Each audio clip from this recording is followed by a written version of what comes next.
Professional jealousy ಸಾಧ್ಯವಿಲ್ಲ ಅಂದ್ಬಿಟ್ರು. ಉದ್ಧಾರ ಆಗಂಗಿಲ್ಲ. ಇಲ್ಲದೇ ಇದ್ರೆ 1939-40 ಇಲ್ಲಿ ಕಾರ್ ಕಂಪ್ನಿ ಬಂದ್ಬಿಡೋದು. HAL ಸಮನಾಗಿ ಕಾರ್ ಫ್ಯಾಕ್ಟ್ರಿನೂ ನಮ್ಮ ಕಿರೀಟಕ್ಕೆ ಇನ್ನೊಂದು ಗರಿ ಬಂದ್ಬಿಡ್ತಾ ಇತ್ತು. ಕಾರ್ ಫ್ಯಾಕ್ಟ್ರಿನೂ ಬೆಂಗಳೂರಲ್ಲೇ, ವಿಮಾನ ತಯಾರಿಸೋ ಫ್ಯಾಕ್ಟ್ರಿನೂ ಬೆಂಗಳೂರಲ್ಲಿ. ನಾನು ಯಾವಾಗಲೂ ಇದನ್ನು ಹೇಳ್ತೀನಿ, ಭಾರತಾದ್ಯಂತ 565 ಸಂಸ್ಥಾನದಲ್ಲಿ ಒಂದೇ ಒಂದು ಸೈಕಲ್ ತಯಾರಿಸೋ ಫ್ಯಾಕ್ಟ್ರಿ ಇಲ್ಲದಿರೋ ಕಾಲದಲ್ಲಿ ಬೆಂಗಳೂರಲ್ಲಿ ವಿಮಾನ ತಯಾರಿಸೋ ಫ್ಯಾಕ್ಟ್ರಿನ ಮಹಾರಾಜರು ಸ್ಥಾಪನೆ ಮಾಡಿದರು. ಇಮ್ಯಾಜಿನ್ ಮಾಡಿ. ಸೈಕಲ್ಲು ಸಹ ಲಂಡನ್ನಿಂದ ಬರ್ತಿರ್ತಕ್ಕಂಥ ಕಾಲದಲ್ಲಿ ವಿಮಾನವನ್ನು ನಾವು ಸ್ಥಳೀಯವಾಗಿ ತಯಾರಿಸುವಂಥದ್ದು ಮಾಡ್ಕೊಂಡಿದ್ದು.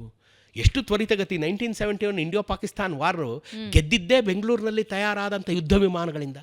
ನಮ್ಮ HALನಲ್ಲಿ ತಯಾರಾದಂಥ ಯುದ್ಧ ವಿಮಾನಗಳು ಕರಾಚಿಗೆ ನುಗ್ಗಿ ನಾವು ಪಾಕಿಸ್ತಾನ ಸೋಲಿಸ್ತೀವಿ, ನಮ್ಗೆ ಹೆಮ್ಮೆ ವಿಚಾರ.